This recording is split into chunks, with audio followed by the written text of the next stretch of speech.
Amados, vamos à palavra, abram as suas Bíblias. Nós estamos ficando cada vez melhor, né? Deus abençoe. Provérbios, capítulo número 2. Nós vamos ler os versículos 9, 10 e 11. Provérbios, capítulo número 2, versículos 9, 10 e 11.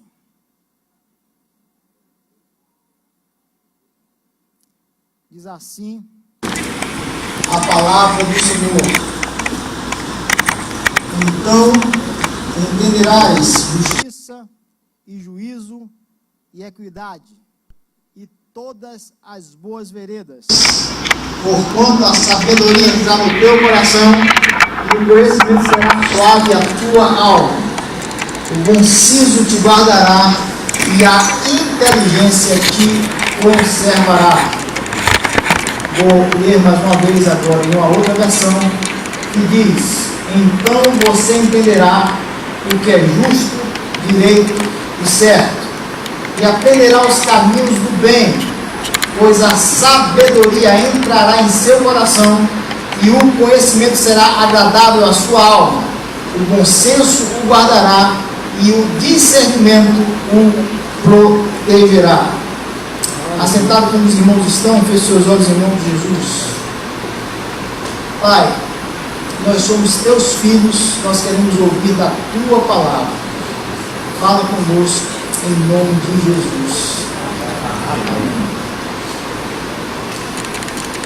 Amados, todos que aqui estão, nós estabelecemos as nossas expectativas mediante os sonhos que nós desejamos e os projetos que buscamos alcançar. Todos nós estamos aqui nesse instante observando toda essa conjuntura, mas sem nos distanciar de que a nossa vida ela anda segundo projetos, sonhos e perspectivas que nós vamos tratando ao longo da nossa existência.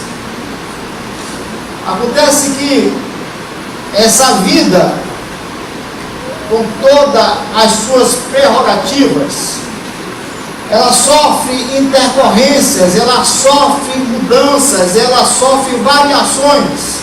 E é diante dessas mudanças e variações que nós começamos a interpor reflexões e replanejamento diante daquilo que nós temos à nossa frente. Isso implica em tomada de decisão.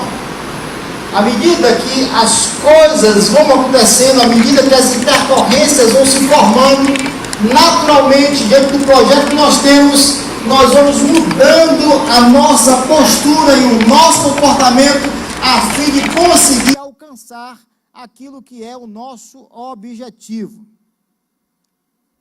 Em meio às intempéries que nos são propostas, algumas vezes nós agimos de forma muito abrupta, algumas vezes nós nos aquietamos e tentamos entender exatamente o que está acontecendo.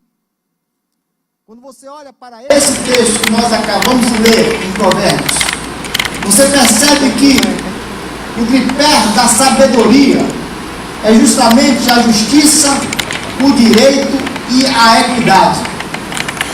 Ele diz para a gente nessa noite que as nossas tomadas de decisões, independente das intercorrências que nós estejamos sofrendo, ela deve ser justa, deve ser correta e deve ser equilibrada.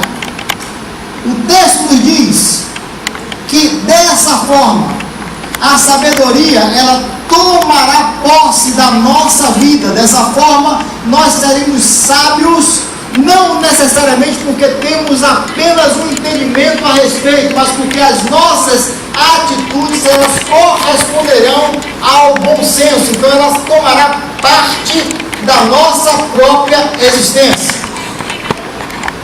Quando você entende isso, Quando você começa a pensar a esse respeito, você começa a reavaliar a maneira como você vai lidar com as situações que lhe são impostas.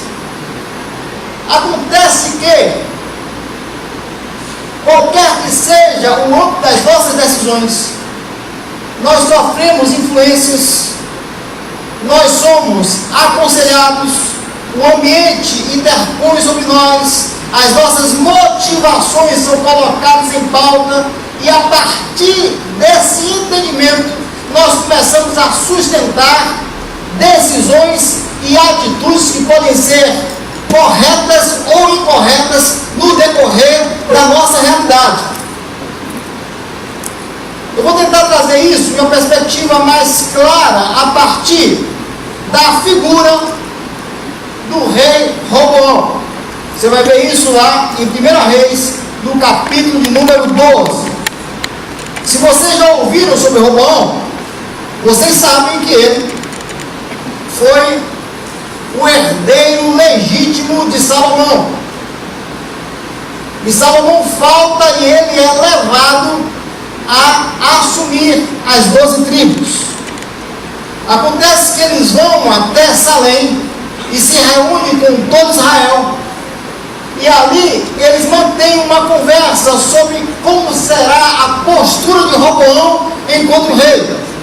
Porque havia, no contexto de Israel, uma queixa muito séria em relação à figura de Salomão por conta do peso dos impostos que lhes eram cobrados.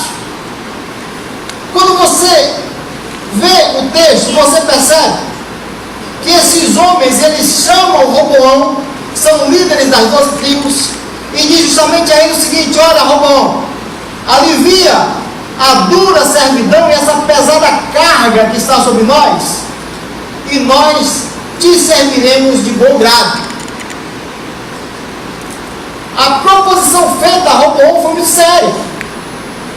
E o texto diz que ele demora e pede algum tempo, cerca de 3 dias, para poder tomar essa decisão e responder corretamente. Roboão vai até os conselheiros de seu pai, e o texto diz que esses conselheiros respondem exatamente o seguinte: se hoje você se sujeitar à vontade desse povo e dirigir a eles palavra de compreensão e dignidade, esse povo lhe servirá e cooperará contigo. A palavra desses homens era a palavra de alguém que havia servido diretamente a Salomão e que conhecia a realidade em que eles estavam. Acontece que o texto diz que Roboão, ele esquece esse conselho e ele chama os seus amigos de infância e pergunta exatamente a esses homens o que é que ele deveria fazer.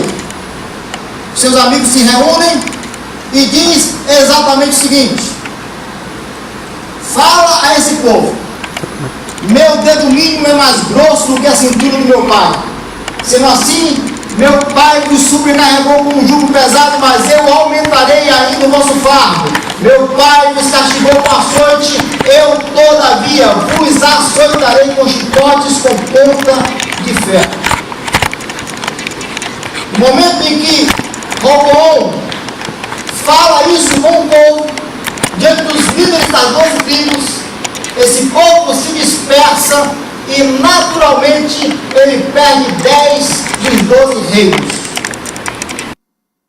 O que você entende nesse texto é exatamente o seguinte: houve um tempo de aconselhamento, mas o aconselhamento foi perverso e ele se permitiu levar por essa decisão. O que implica dizer que alguma das nossas decisões, muito embora ela seja ponderada, se ela não for bem aconselhada, ela vai trazer um desastre tão sério que nós não vamos conseguir reaver tudo aquilo que nós perdemos na nossa história. A questão é que, se nós estamos vivos e se temos vida, queridos, nós vamos naturalmente decidir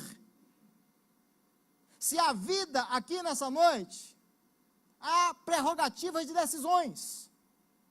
Você vai se decidir em favor da sua família, você vai se decidir em favor da sua relação com os seus filhos, você vai se decidir sobre o futuro deles, você vai se decidir sobre o projeto que você está tocando na sua empresa, sobre a forma como você se posiciona com o seu chefe. Tudo demanda de decisão. E se essa decisão ela não for, conforme a palavra de Deus diz, justa, equilibrada e correta, naturalmente nós estaremos fadados ao fracasso. O que é que nós precisamos entender a partir daí? É que nós temos a capacidade, à luz da sabedoria, de tomar decisões que vão trazer o equilíbrio necessário aonde quer que nós coloquemos os nossos pés. Eu queria pensar sobre esse aspecto, sobre essa percepção, alinhando alguns entendimentos muito rápido, mas eu quero que vocês compreendam como Deus quer tratar conosco nessa noite. Primeira coisa que eu entendo é que no campo das decisões, eu não posso abrir mão daquilo que é justo, daquilo que é direito, daquilo que é certo. Princípios não são negociáveis. Qual é o conceito de princípio, amados? Princípio é a sabedoria capaz de ordenar o conhecimento de forma equilibrada. No contexto de Provérbios é justamente isso. Princípios, eles não são negociáveis, eles não são colocados na mesa de negociação. Princípios, eles não podem ser colocados em uma situação onde eles são questionáveis por outrem. Princípio é algo que não pode sair da nossa identidade cristã. Princípio é algo que não pode fugir da nossa realidade. E você vai entender isso exatamente em Gênesis 25. Eu queria muito entender isso a partir da figura de Esaú. Eu gosto muito de lidar com essa situação. O texto diz que Esaú e Jacó, desde o ventre, eles já brigavam entre si. E o texto diz que Esaú, ele nasce primeiro, mas vem Jacó pegando no seu pé, segurando para que ele pudesse sair primeiro. Acontece que Esaú é homem como nós somos. Esaú está sentado nesses bancos como nós estamos hoje. Esaú somos cada um de nós no contexto da nossa vida comum e natural, que em algum momento podemos tomar uma decisão que pode descontrolar toda a nossa existência. E o texto diz exatamente isso, que ele era o Beor. Beor é justamente o primogênito, aquele que tinha toda a força e a figura na família. A primogenitura era, portanto, uma questão de título de honra sobre a vida desse cidadão. A primogenitura tinha um valor da honra de Deus sobre a vida daquela família, e ele seria quem iria receber essa honra quando seu pai lhe faltasse. Se você vai e pensa isso à luz do Novo Testamento, a primogenitura é exatamente a sombra da primazia, da primícia, do Espírito Santo manifestando em nós a vida de Deus. Veja comigo Tiago 1, 16 a 18, olha o que aqui diz. Meus amados irmãos, não se deixem enganar.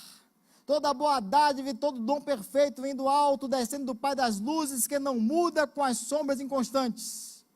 Por sua decisão, Ele nos gerou pela palavra da verdade, para que sejamos como que os primeiros frutos de tudo o que Ele criou. Primogenitura é ser o primeiro nas mãos do Senhor e ter as suas decisões aonde o Senhor é sempre primeiro na sua vida.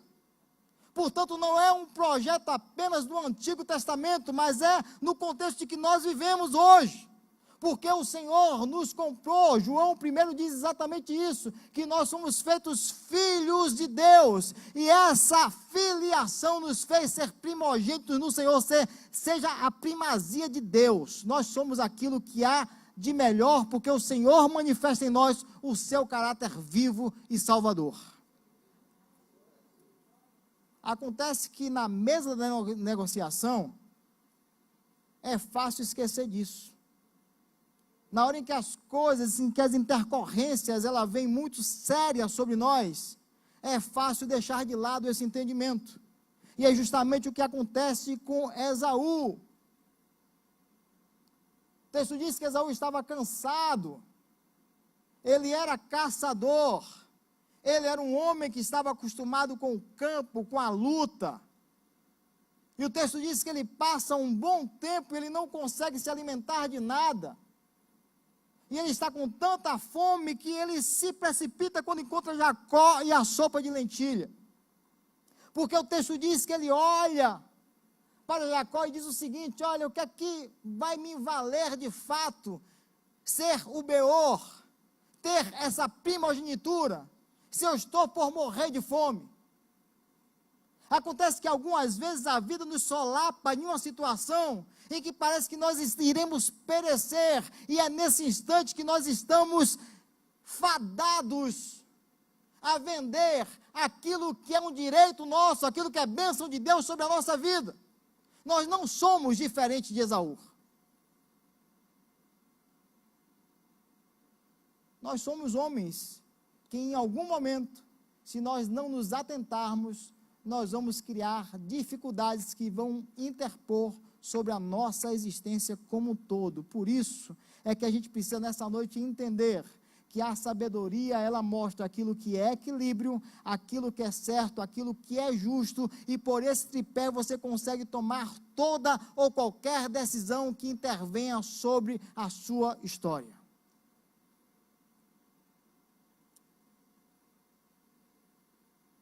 Por que pensar sobre isso? Porque homens como José e Daniel me ensinaram que é possível. Daniel tinha aproximadamente entre 16 e 18 anos quando foi levado cativo à Babilônia. Ele era um menino, um jovem menino. E esse menino foi convidado a sentar na mesa do rei e se alimentar com as delícias que compunham a mesa dos babilônicos, que não era exatamente apenas aquele nicho de alimentação que era contrário às escrituras de Israel, mas era toda a ambientação de adoração a um Deus que ele não tinha prazer.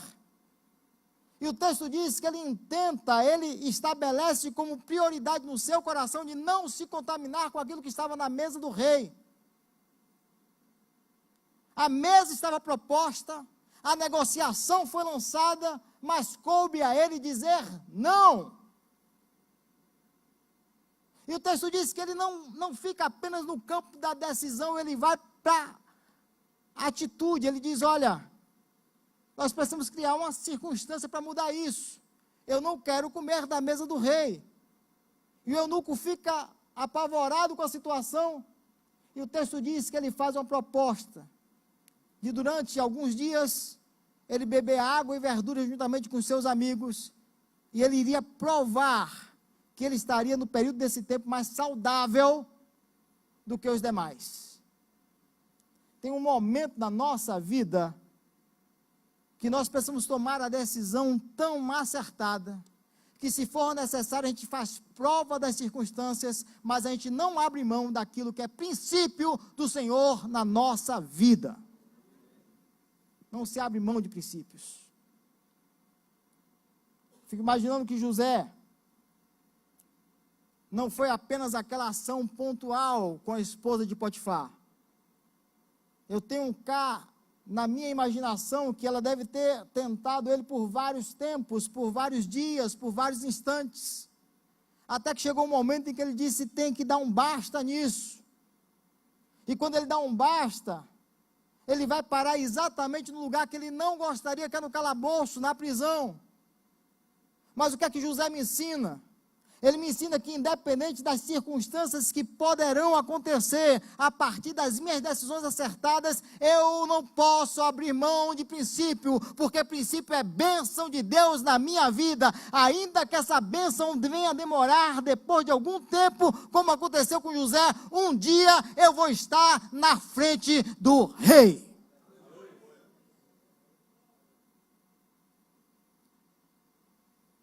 O texto me diz, de Provérbios, que a sabedoria conduz a atitudes com princípio. 1 Samuel 24, 2-6, quero ler com os irmãos, diz assim a palavra do Senhor. Então Saul tomou 3.000 de seus melhores soldados de todo Israel e partiu à procura de Davi e seus homens perto dos rochedos dos bodes selvagens. Ele foi aos currais de ovelhas que ficavam junto ao caminho. Havia ali uma caverna, e Saul entrou nela para fazer as suas necessidades. Davi e seus soldados estavam bem no fundo da caverna. Os soldados de Davi disseram: este é o dia sobre o qual o Senhor lhe falou. Entregarei nas suas mãos o seu inimigo para que você faça com ele o que você quiser.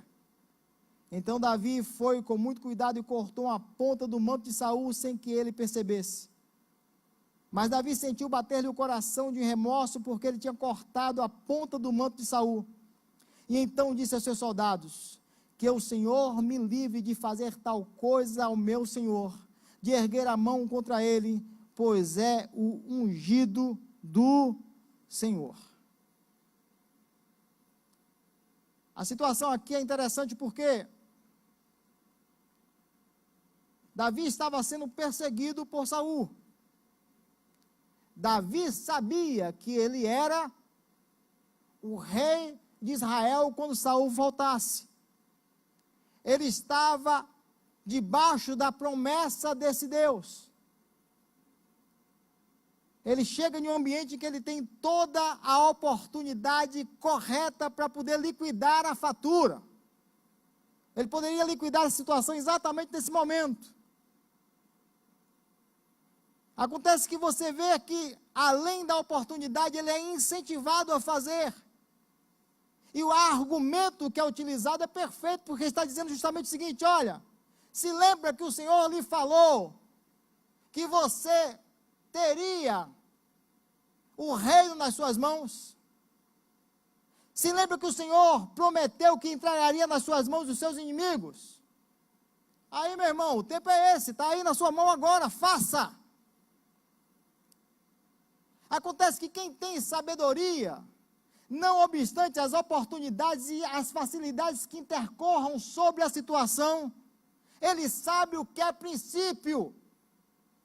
Ele sabe onde se fundamenta os seus princípios, ele não negocia, mesmo sendo ele o senhor da situação. Porque ele trabalha em cima daquilo que é justo, em cima daquilo que, sendo correto, é equilibrado. E é justamente isso que Davi faz. Ele se atreve e corta o manto de Saul, e o Senhor pesa na sua consciência. Porque o tempo da vitória, muito embora esteja tudo muito facilitado para que você coloque as suas mãos, o tempo da vitória quem vai dar é o Senhor. É no tempo do Senhor, na forma do Senhor. De maneira que o Senhor haverá de ser glorificado, de maneira que tão somente Ele será exaltado. Portanto, quem tem princípio reconhece o tempo de Deus na sua história. É importante pensar sobre isso, porque se a sabedoria conduz a atitudes com princípio, eu preciso, em quaisquer que sejam as circunstâncias, eu preciso me posicionar de forma a honrar aquilo que Deus tem me dado debaixo da sua graça. Eu preciso honrar ao Senhor. Amados, isso é muito sério hoje.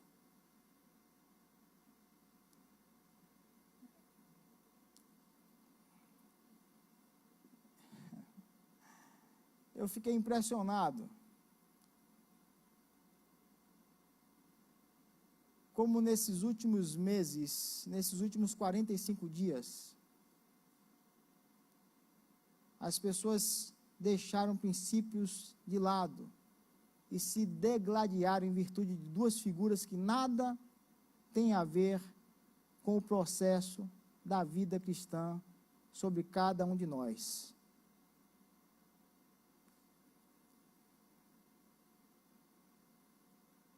Famílias se romperam uma contra a outra. Cristãos brigavam.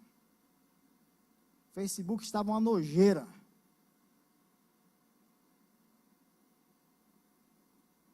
Porque princípios foram quebrados. Por falta de sabedoria, princípios foram quebrados. Pelo ego, por aquilo que é particular, por aquilo que é próprio, pelo desejo único. Princípios foram quebrados. Porque escondido atrás daquela tela se diz o que pensa e se fala o que quer.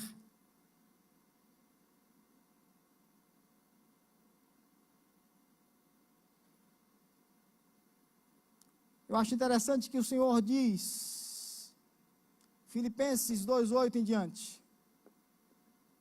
Olha o que é que diz a palavra do Senhor. De sorte que haja em vós o mesmo sentimento que houve em Cristo Jesus, que sendo em forma de Deus, não teve por usurpação ser igual a Deus, mas a si mesmo se esvaziou, tomando a forma de servo, fazendo-se semelhante aos homens, e achado na forma de homem, humilhou-se a si mesmo, sendo obediente até a morte, e morte de cruz. Cristo não se permitiu ser levado pelos princípios que tangenciavam o mundo. Ah, mas porque ele era Cristo? Não necessariamente nessa ordem, mas exatamente porque ele não intentou ser igual a Deus em qualquer momento das suas circunstâncias, e enquanto homem ele foi humilhado até a morte de cruz, mas aquilo que era princípio, aquilo que era propósito, ele não abriu mão.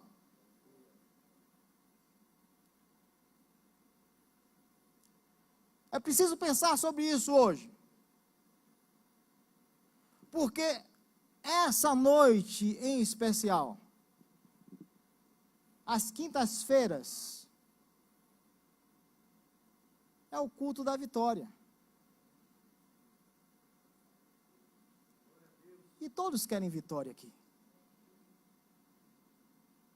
Você veio com sabor de vitória, desejando alguma coisa a mais do Senhor.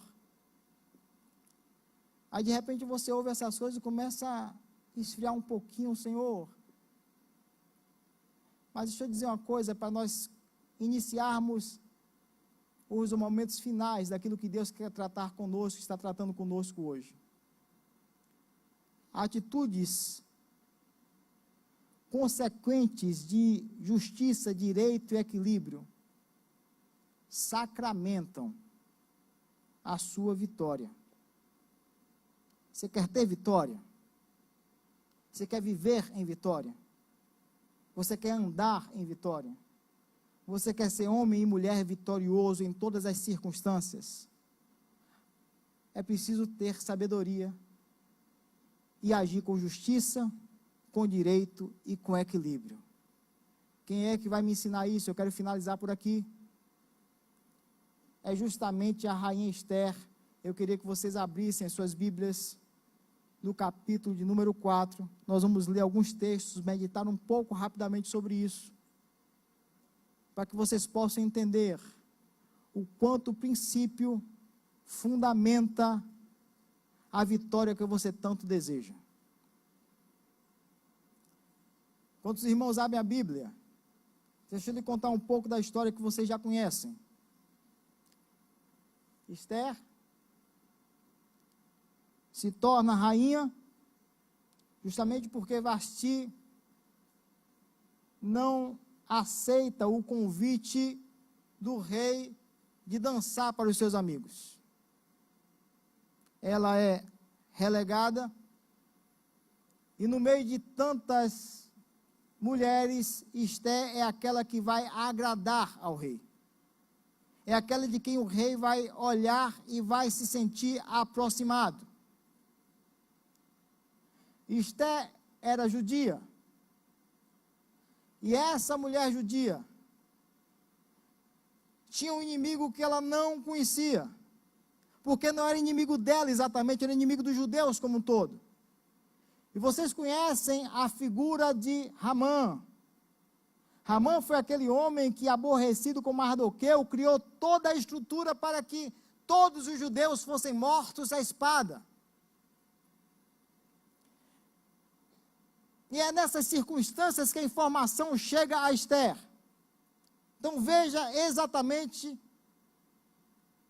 o que o texto nos diz. Então ela o instruiu que dissesse o seguinte a Mardoqueu. Mardoqueu havia dito a Esther que ela precisava se posicionar em relação a essa situação. E aí ela responde: todos os oficiais do rei e o povo das províncias do império sabem que existe somente uma lei para qualquer homem ou mulher que se aproxima do rei no pátio interno sem por ele ser chamado.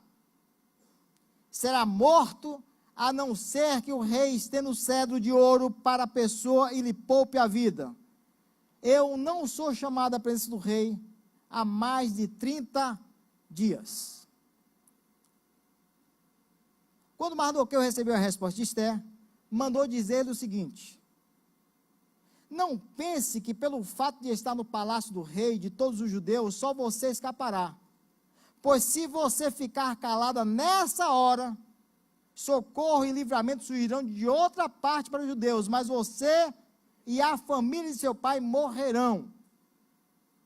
Quem sabe, se você não foi para um momento como esse, que você chegou na posição de rainha. Então Esther manda a resposta a Mardoqueu da seguinte forma, versículo 16: vá reunir todos os judeus que estão em Suzã e jejuem em meu favor. Não comam, não bebam durante 3 dias e 3 noites. Eu e as minhas criadas jejuaremos como vocês. Depois disso irei ao rei, ainda que seja contra a lei. Se eu tiver que morrer, morrerei.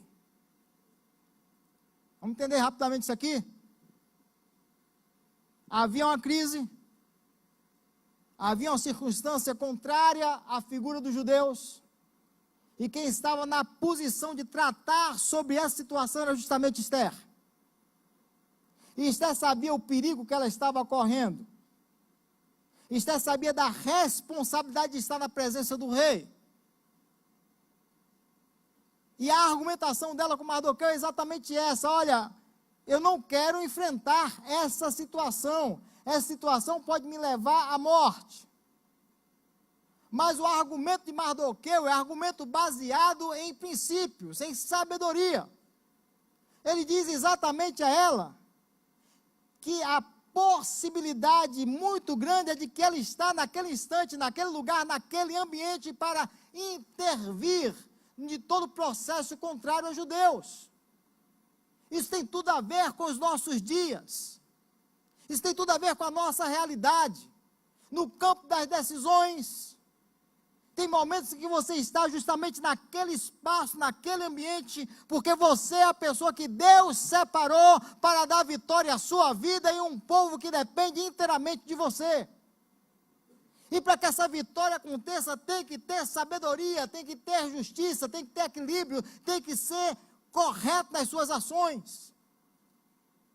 A vitória está pronta para cada um de nós, mas dessa vitória depende a forma como nós estamos agindo diante do Senhor, porque às vezes nós somos um impedimento de que a vitória chegue com mais rapidez à nossa história.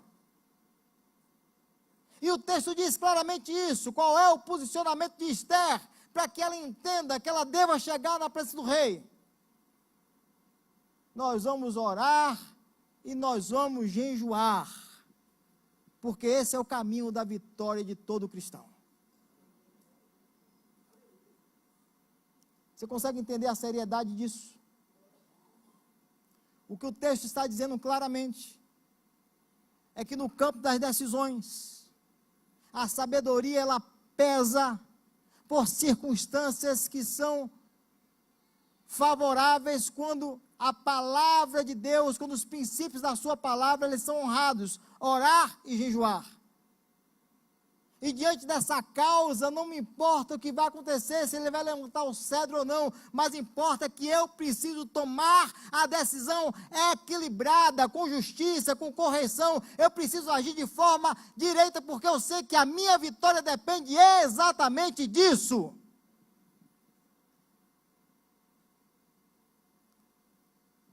Eu não sei qual é o seu estado em especial. Eu não sei qual é a sua realidade diante das circunstâncias em que você está vivendo. Mas uma coisa eu tenho convicção, de que um posicionamento sábio, coerente, vai dar a vitória que você precisa. E deixe-me terminar dizendo exatamente qual é esse posicionamento. Posicionamento é que a sua vida dependa inteiramente do Senhor.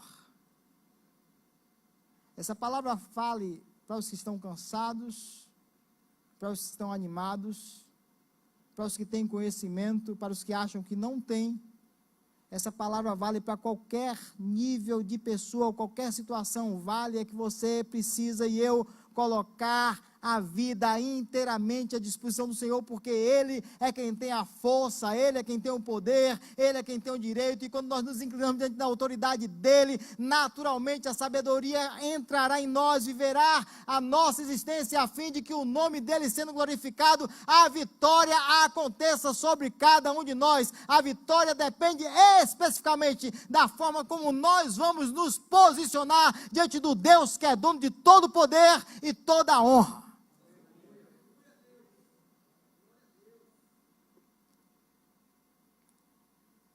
Vocês podem ficar em pé em nome de Jesus? Vem cá, queridos.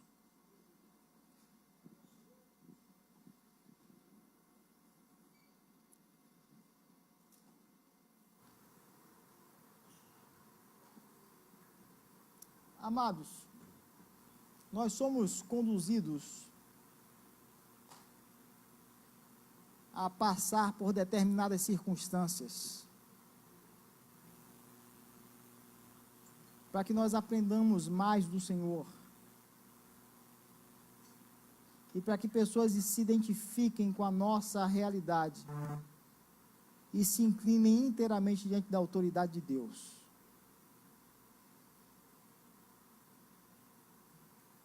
Se tem alguém que cuida da sua vida, é o Senhor. Se tem alguém que lhe ama, é o Senhor. Se tem alguém que lhe fortalece, é o Senhor. Não tem outra coisa. Isaías 40, 28 a 31 diz o seguinte: será que você não sabe? Será que você nunca ouviu falar? O Senhor é Deus eterno, o Criador de toda a terra. Ele não cansa, nem fica exausto. A sua sabedoria é insondável. Ele fortalece o cansado e dá grande vigor ao que está sem forças. Até os jovens se cansam e ficam exaustos, e os moços tropeçam e caem, mas aqueles que esperam no Senhor renovam as suas forças, voam alto como águias, correm e não ficam exaustos, andam e não se cansam. Mas os que esperam no Senhor, eles voam como águias, eles têm mais vigor que a juventude, eles correm e não se fatigam, porque sabem aonde está fundamentada a sua vida, sabe o que é princípio, porque não coloca aquilo que é bênção para o Senhor na mesa das negociações. Esses não se cansam, esses não se abatem, porque esses sabem exatamente que aquele que começou a boa obra, ele vai aperfeiçoar, porque esses reconhecem que nunca se ouviu, nem com os ouvidos se percebeu um Deus como esse, que age, que trabalha, que investe, que se identifica, que abraça, que coloca no colo, que trata aqueles que esperam nele. Não existe um Deus como esse. A vida assim é feita de decisões. Mas você começa a entender que essas decisões debaixo de princípios de uma sabedoria justa, equilibrada e correta, você consegue definir o seu propósito. Mas muito mais do que isso, você sabe que a sua vitória está no Senhor, inteiramente no Senhor.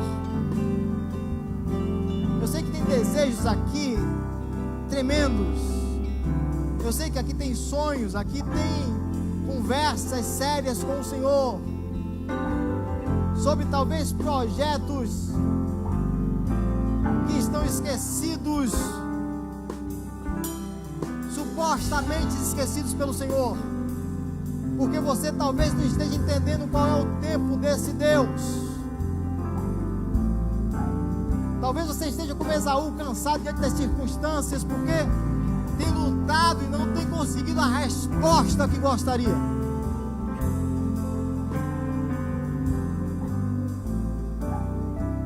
Mas eu te convido nessa noite a agir como Esther agiu, a se posicionar diante das intempéries. Eu vou me posicionar, eu vou agir de uma maneira que eu sei que o meu Senhor vai me ouvir, e eu vou tomar a decisão de estar na frente do rei, ainda que ele não levante o cetro, ainda que eu venha morrer, mas eu não abrirei mão de andar segundo o seu propósito, de estar debaixo da autoridade desse Deus. Porque o caminho da vitória é saber exatamente que quem está no controle é o Senhor. É o Senhor que está no controle da sua vida. É o Senhor que está no controle da sua história. É Deus que está no controle da sua vida inteiramente. É Deus que toma conta das suas emoções e dos seus sentimentos. Deus que já preparou aquilo que você tanto deseja, que não está conseguindo enxergar, já está pronto. O tempo dele vai acontecer.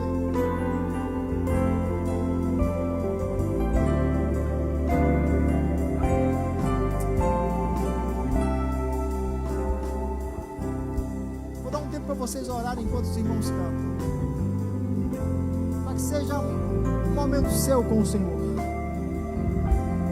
Faça isso em nome de Jesus.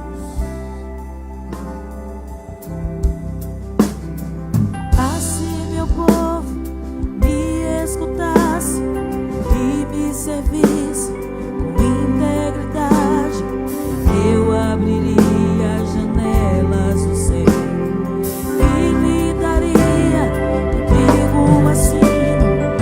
Assim meu povo me adorasse, assim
nós te honramos pela tua graça poderosa e verdadeira sobre nós. Nós te somos gratos, ó Deus. Nossas falas são pequenas diante de ti. Nós não temos como expressar a grandeza do teu poder e da tua misericórdia para conosco. Ainda que fôssemos poetas, Senhor, não conseguiríamos expressar com firmeza aquilo que o Senhor é em nós. Mas nós declaramos nessa noite o nosso profundo respeito, amor a ti. Nós declaramos que nós não vamos abrir mão da primogenitura, Senhor. Nós declaramos que nós não vamos abrir mão de princípios. Nós declaramos que nós não vamos abrir mão, Senhor, ainda que as circunstâncias sejam adversas. Nós vamos estar diante da tua presença, acreditando sempre que o Senhor tem o melhor para nós. Nós vamos orar, nós vamos jejuar, nós vamos nos dedicar à palavra. E ainda que nós não recebamos a resposta que nós gostaríamos, nós vamos continuar orando, jejuando, lendo a palavra e crendo em ti, porque nós sabemos que o Senhor tem o melhor para cada um de nós. Senhor, nós sabemos que o Senhor tem o melhor para cada um de nós. Ainda que as circunstâncias nos aborreçam, nós vamos viver inteiramente para a tua presença, Senhor. Ainda que os ventos sejam contrários, nós vamos viver para a tua presença todo o tempo. Porque nós sabemos, Pai, que não obstante todas as situações contrárias, o Senhor é o dono da vitória. O Senhor é o general que nunca perdeu batalha. E nós somos, Senhor, desse acampamento, desse lugar, dessa tropa, Pai. Portanto, a nossa vitória é certa em ti. A nossa vida estando em ti, nós sabemos que a vitória é certa, Pai. De maneira que nós somos gratos e te louvamos por cada família aqui representada, por cada pai, por cada mãe, por cada filho, por cada projeto, por cada sonhos que estão aí tão efervescentes. Nós te louvamos, Senhor, porque sabemos que o Senhor nos fará tomar as decisões corretas, porque nós sabemos que o Senhor nos fará trilhar caminhos corretos e agir de forma correta, Senhor. De forma que nós somos cada vez mais gratos por tudo que o Senhor é em nós. E dessa forma nós te bendizemos, em nome de Jesus.